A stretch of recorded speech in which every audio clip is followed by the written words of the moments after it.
제가 억만장자 저택의 문을 두드렸을 때 저는 몰랐습니다. 그곳에 내 아이가 저를 창고에 가둘 거라는 것을요. 그 집의 냉혹한 할아버지가 훗날 무릎 꿇고 제게 청혼하게 될 거라는 사실이었습니다. 오늘 여러분께 제가 어떻게 인생의 의미를 찾았는지 그 이야기를 들려드리려 합니다. 혹시 여러분도 이런 생각 해보신 적 있나요? 나는 왜 사는 걸까? 내 인생의 의미는 뭘까? 저도 그랬습니다. 지금 바로 구독과 좋아요 눌러주세요. 이 이야기가 여러분에게도 작은 희망이 되길 바랍니다. 저는 이자영입니다. 겉으로 보기엔 성공한 삶이었습니다. 건강하고 경제적으로 여유롭고 자식들도 잘 컸습니다. 하지만 매일 아침 눈을 뜰 때마다 설명할 수 없는 공허함이 저를 짓눌렀습니다. 여러분도 혹시 이런 경험 있으신가요? 모든 게 순탄한데 왠지 모를 허전함. 마치 제 자리를 찾지 못한 퍼즐 조각 같은 느낌. 자식들은 독립했고 남편과는 10년 전 사별했습니다. 친구들도 있었지만 집에 돌아오면 텅 빈 공간만 남았습니다. 어느 날 아침 거울 앞에 서서 생각했습니다. 나는 누구에게 필요한 사람일까? 나는 이제 누구에게도 필요하지 않은 존재가 아닐까? 혹시 여러분도 이런 외로움을 느껴보신 적 있으신가요? 그렇게 한 달을 보내던 어느 날 인터넷 광고 하나가 눈에 들어왔습니다. 그레이슨 하우스 돌보미 구함, 4명의 아이 케어. 제 가슴이 뛰기 시작했습니다.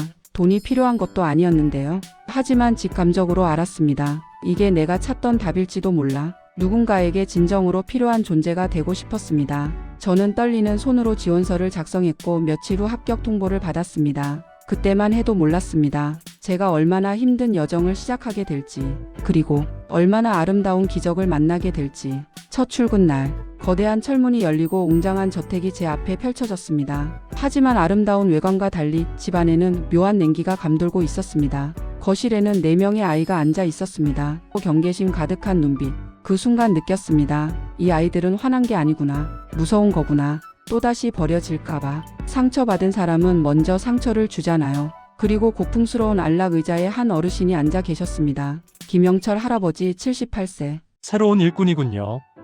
첫 마디부터 차가웠습니다. 돌보미가 아니라 일꾼. 이 집의 규칙은 엄격합니다. 아이들을 돌보되 선을 넘지 마시오. 당신은 고용된 사람일 뿐이니까. 솔직히 말씀드릴게요. 그 순간 저도 주눅이 들었습니다. 집사님이 제게 속삭였습니다. 아이들의 어머니가 2년 전 사고로 돌아가셨습니다. 그 후로 이 집엔 온기가 사라졌죠. 벌써 돌보미가 7명이나 바뀌었어요. 7명이나요? 그 말을 듣는 순간 다짐했습니다. 나는 8번째가 되지 않겠다고. 절대 이 아이들을 포기하지 않겠다고. 첫날 밤 주방에서 저녁 준비를 하는데 뒤에서 밀가루 봉지가 터졌습니다. 하얀 가루가 제 머리를 뒤덮었습니다. 할머니 유령됐다. 민서가 킥킥거리며 웃고 있었습니다. 솔직히 화가 안 났을까요? 당연히 화났죠. 하지만 알았습니다. 이게 시험이라는 걸. 이 사람도 우리 때문에 떠날까? 를 묻고 있는 거였죠. 저는 웃으며 말했습니다. 오, 재미있는 장난이네. 이렇게 하면 전사가 되는 거 아니니? 아이들은 당황했습니다. 민서가 더 도발적으로 나왔습니다. 할머니 같은 거 필요 없어. 어차피 또 도망갈 거면서. 그렇구나. 나도 사실 모르겠어. 내가 얼마나 있을 수 있을지.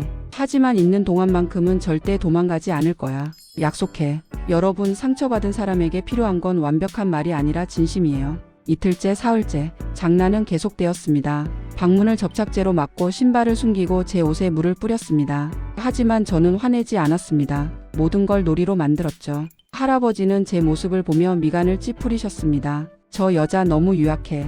아이들을 제대로 다룰 줄 모르는군. 인정받지 못한다는 건 정말 힘들어요. 하지만 저는 참았습니다. 제가 옳다는 걸 알았으니까요. 결정적인 사건은 사흘째 밤에 일어났습니다. 아이들이 저를 오래된 창고로 유인했습니다. 할머니, 여기 이상한 소리가 나요. 제가 들어서자마자 쾅, 문이 닫혔습니다. 걸렸다. 이제 진짜 도망갈 거지? 솔직히 무서웠습니다. 캄캄한 창고에 혼자. 하지만 동시에 생각했죠. 이게 마지막 시험이구나. 저는 조용히 바닥에 앉았습니다. 애들아, 밖에 있니? 그럼 할머니가 이야기 하나 들려줄게. 이야기 따위 안 들어. 그래? 그럼 혼자 중얼거릴게. 여러분, 저는 그날 어렸을 때 할머니한테 들었던 예시 이야기를 떠올렸습니다. 직접적인 말보다 이야기가 더 깊이 닿을 때가 있거든요. 옛날 어느 마을에 이상한 일이 일어났어. 어느 날 갑자기 마을의 태양이 사라진 거야. 하늘에는 태양이 떠 있었지만 마을 사람들은 태양을 느낄 수 없었어. 빛은 있었지만 따뜻하지 않았지. 마을 사람들은 처음엔 몰랐어. 그저 조금 쌀쌀한가 보다 했지.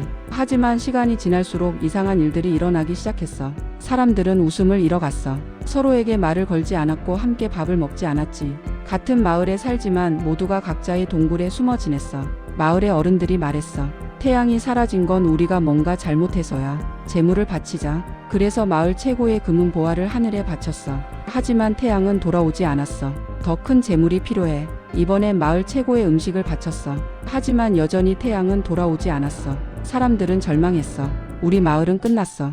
태양은 영원히 돌아오지 않을 거야. 그때 한 나그네가 마을에 찾아왔어. 저는 잃어버린 태양을 찾아드릴 수 있습니다. 마을 사람들은 비웃었어. 당신이 뭔데? 우리도 못 찾은 태양을 당신이 찾는다고? 하지만 나그네는 말했지. 태양은 사라진 게 아닙니다. 다만 당신들이 태양을 느끼지 못할 뿐이에요. 얼어붙은 마음으로는 태양을 느낄 수 없거든요. 무슨 헛소리야. 당장 마을에서 나가. 사람들은 나그네를 내쫓으려 했어. 하지만 나그네는 포기하지 않았지. 나그네는 매일 아침 마을 광장에 나와 불을 피웠어. 작은 불이었지만 따뜻했어. 처음엔 아무도 다가오지 않았어. 하지만 나그네는 계속 불을 피웠어. 어느 날 한 아이가 다가왔어. 추워서 견딜 수가 없었거든. 이리 와. 따뜻할 거야. 나그네는 아이를 불가에 앉혔어. 그리고 아이에게 따뜻한 국을 주었지. 아이는 생전 처음으로 따뜻함을 느꼈어. 그리고 눈물을 흘렸어. 저는 오랫동안 따뜻함이 뭔지 잊고 살았어요. 다음 날 또 다른 아이가 왔어. 그 다음 날엔 어른이 왔어. 나그네는 누가 오든 묵묵히 불을 나눠주고 따뜻한 국을 나눠줬어. 그렇게 한 달이 지났어. 어느 날 아침 마을 사람들이 모두 광장에 모였어. 나그네의 불가에. 그들은 함께 불을 쬐며 서로에게 말을 걸기 시작했어. 요즘 어떻게 지내셨어요? 저 아이가 많이 컸네요. 오랜만에 웃으니 좋네요. 그때 한 아이가 소리쳤어. 따뜻해. 사람들이 고개를 들었어. 하늘에 태양이 빛나고 있었어. 아니, 태양은 원래 거기 있었어. 다만 그들이 느끼지 못했을 뿐이었지. 마을 사람들은 깨달았어. 태양이 사라진 게 아니었어. 그들의 마음이 얼어붙어서 태양을 느끼지 못한 거였어. 나그네가 말했지. 태양은 항상 여기 있었습니다. 다만 당신들이 서로에게 마음을 닫았기 때문에 느끼지 못한 거예요. 진짜 따뜻함은 하늘이 아니라 사람의 마음에서 나오는 거니까요. 그날부터 마을 사람들은 매일 함께 모여 불을 피우고 이야기를 나눴어. 그리고 마을에는 다시 태양이 돌아왔어. 아니, 태양은 항상 거기 있었지.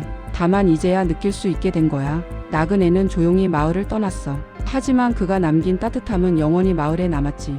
문 밖이 조용했습니다. 그리고 저는 느꼈습니다. 2층 복도에서 누군가 서 계신다는 걸요.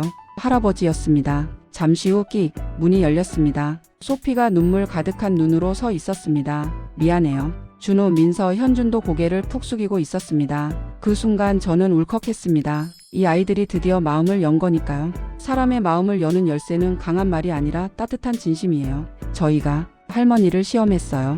나쁘죠? 저는 아이들을 한 명씩 안아줬습니다. 괜찮아. 할머니는 이해해. 정말 안 떠나실 거예요? 약속했잖아. 아이들은 처음으로 제 품에 안겨 울었습니다. 2년 동안 참았던 눈물을 쏟아내듯이. 그날 이후 그레이슨 하우스의 변화가 일기 시작했습니다. 아이들은 매일 아침 제 방 문을 노크하며 하루를 시작했습니다. 할머니, 일어나셨어요?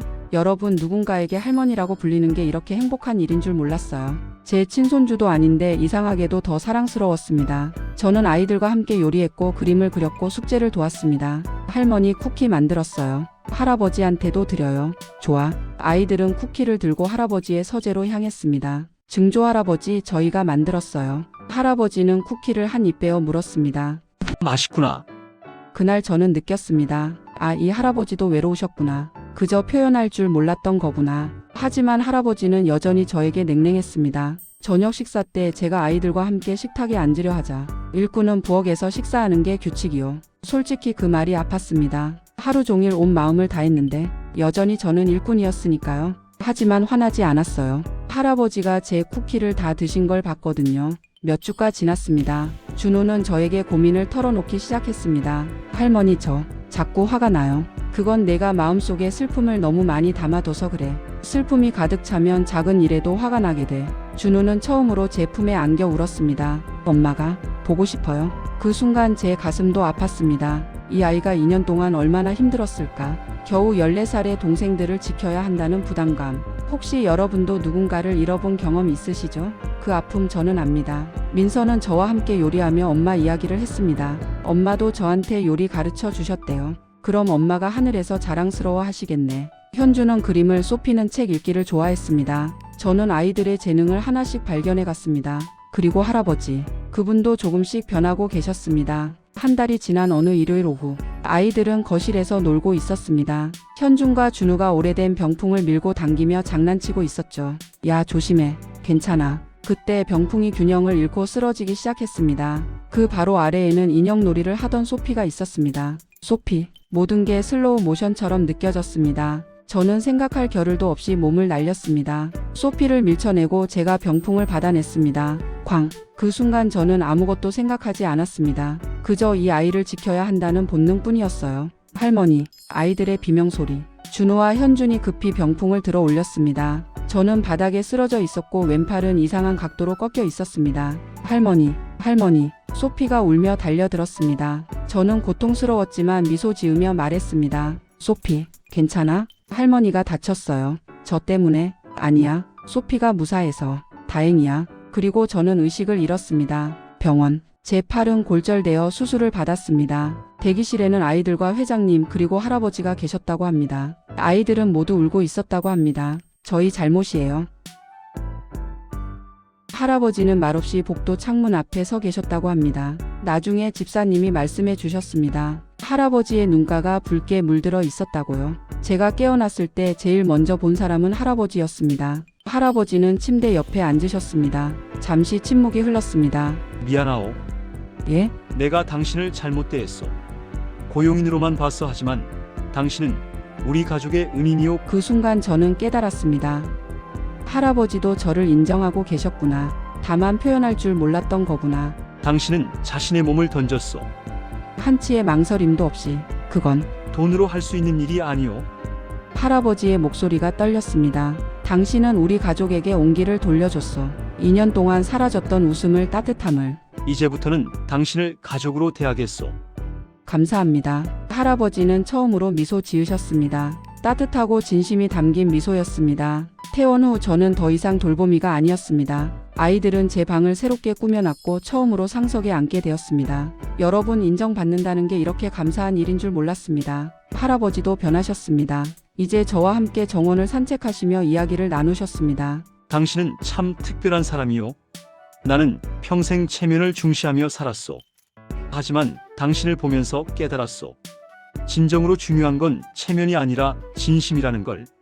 그때부터였습니다. 할아버지를 바라보는 제 마음이 조금씩 달라지기 시작한 게, 이자영 씨, 할아버지가 처음으로 제 이름을 부르셨습니다. 나는 당신과 함께 있으면 마음이 편안하오. 제 가슴이 뛰기 시작했습니다. 솔직히 고백하겠습니다.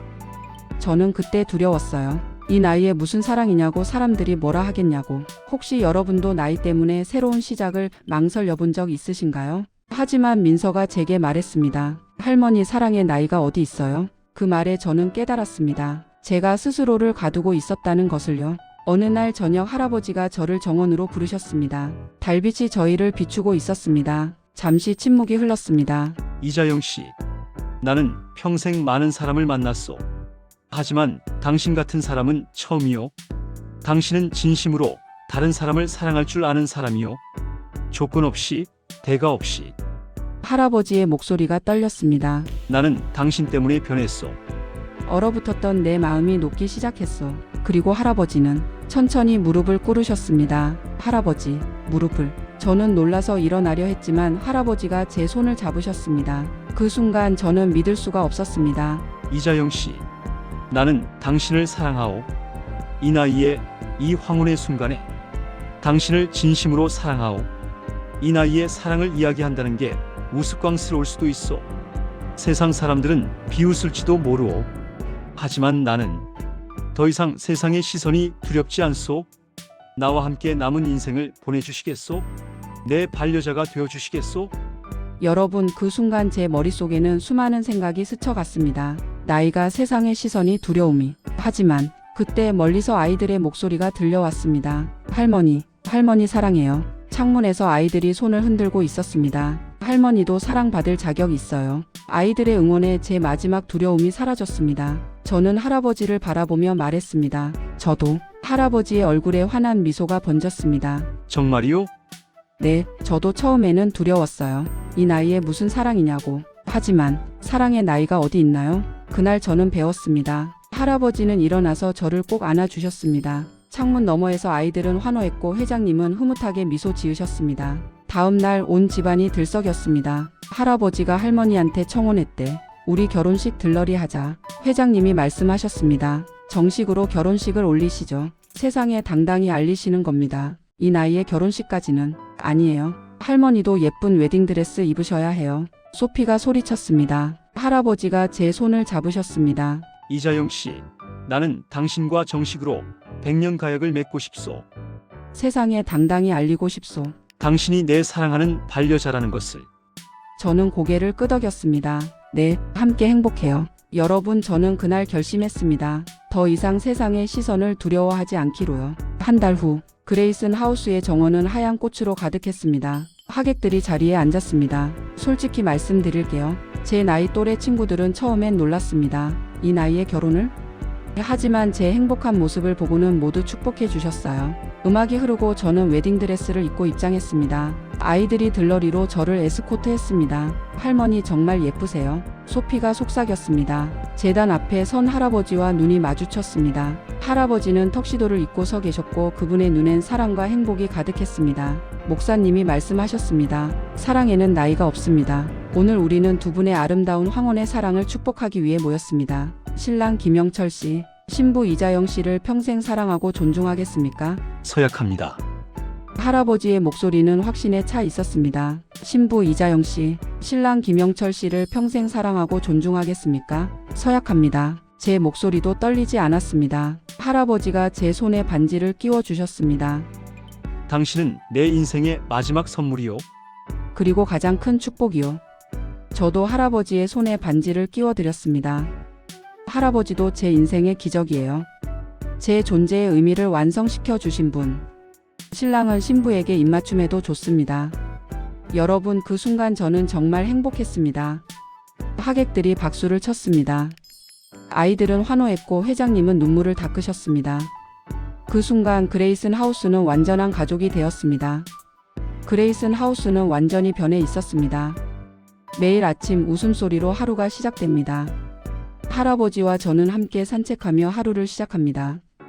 오늘도 좋은 날이요, 여보. 네, 여보. 여보라는 호칭이 이렇게 달콤한 줄 몰랐어요.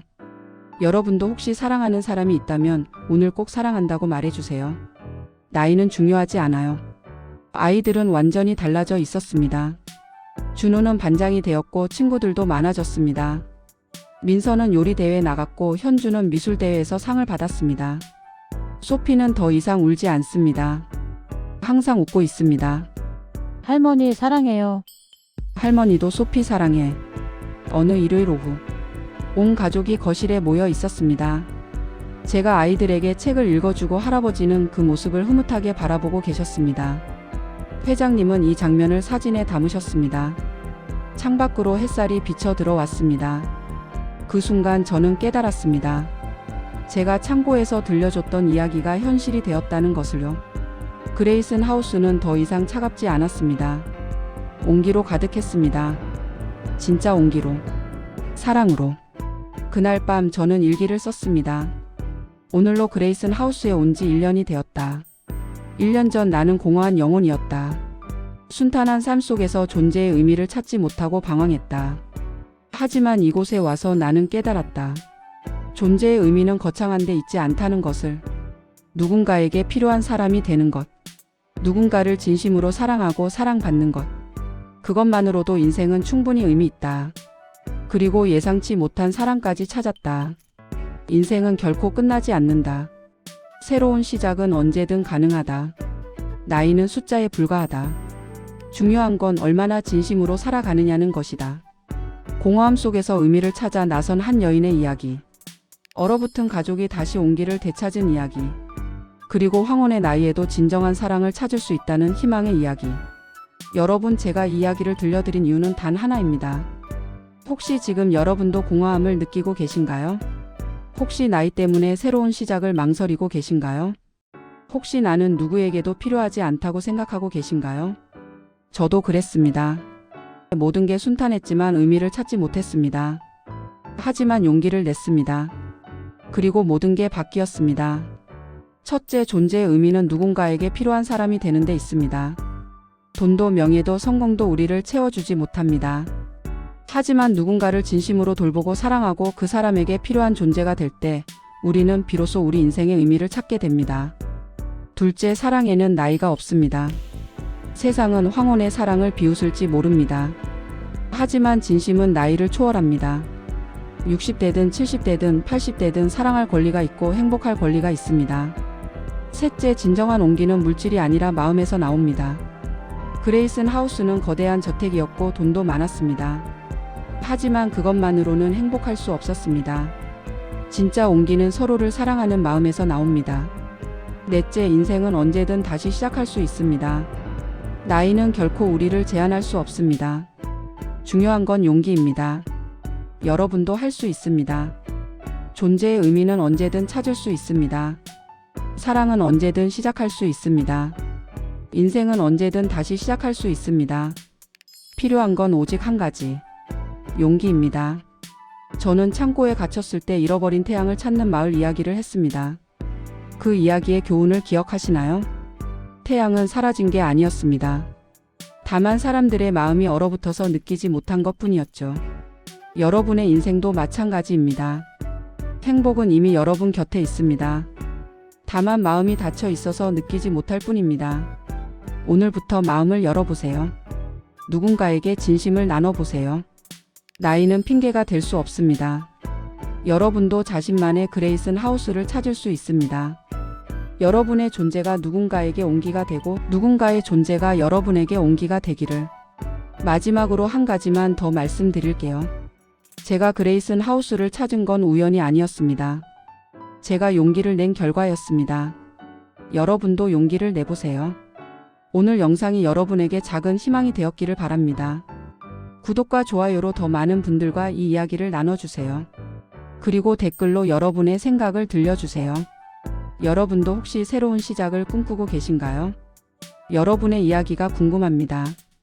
다음에 더 좋은 이야기로 찾아뵙겠습니다. 감사합니다. 그리고 기억하세요. 당신의 인생은 지금부터가 진짜입니다.